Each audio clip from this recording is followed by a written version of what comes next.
मित्रों, आज की प्रभु चर्चा में हम परम संत कृपाल सिंह जी महाराज द्वारा लिखे गए अपने विदेशी शिष्यों को पत्र सुनते हैं।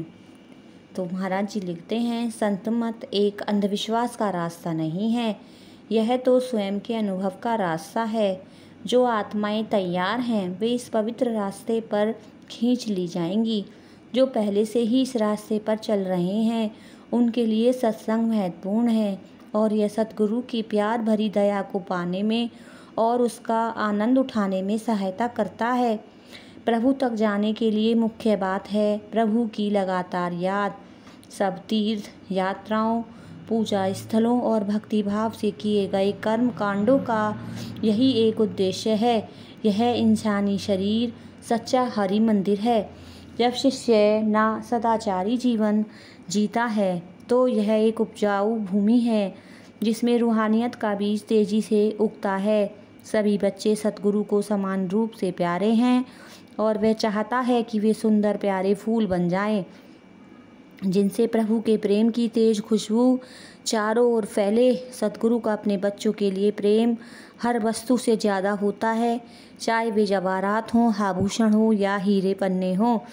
वह चाहता है कि उसके बच्चे रूहानियतें के ऐसे उपहार पाएं जो सोने और हीरे से बने लाखों करोड़ों उपहारों को फीका कर दें।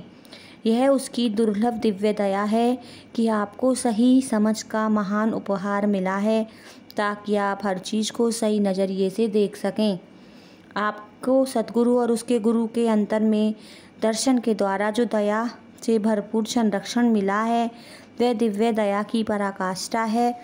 वह हमेशा आपके साथ है और आप सौभाग्य से इस पवित्र सच्चाई को प्रमाणित कर रहे हैं। अगले पत्र में वे लिखते हैं, आत्मनिरीक्षण डायरी आपकी व्यक्तिगत वस्तु है जिसके द्वारा आप सतगुरु को अपने बारे में बताते हैं। यह नामलेवा को प्यार भरी याद दिलाती रहती है ताकि वह रास्ते से भटक न जाए और यह उसकी हर रोज़ की तरक्की में भी सहायक होती है। और अगर तरक्की नहीं हो रही हो तो वह सोच सके कि ऐसा क्यों है। यह बहुत ही उपयोगी वस्तु है।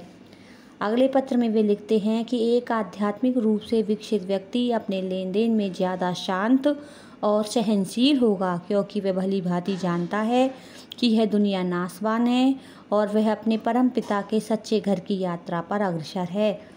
प्रभु प्रेम है, सतगुरु प्रेम देहधारी है और जो कोई भी उसके पास आता है वह प्यार भरा मार्गदर्शन और संरक्षण पाता है। आप भाग्यशाली हैं कि आप इस सत्य का प्रमाण पा चुके हैं और आप दूसरों के लिए जो भटक रहे हैं और भरसक कोशिश में हैं कि मुक्ति पा जाएं, सहायक सिद्ध हो सकते हैं। जो सतगुरु का कार्य निष्काम और प्रेम भाव से कर रहे हैं उन्हें अवश्य ही सहायता और उभार मिलेगा। जो भटका हुआ और बेकार महसूस कर रहे हैं वे अपने आप को नुकसान पहुंचा रहे हैं।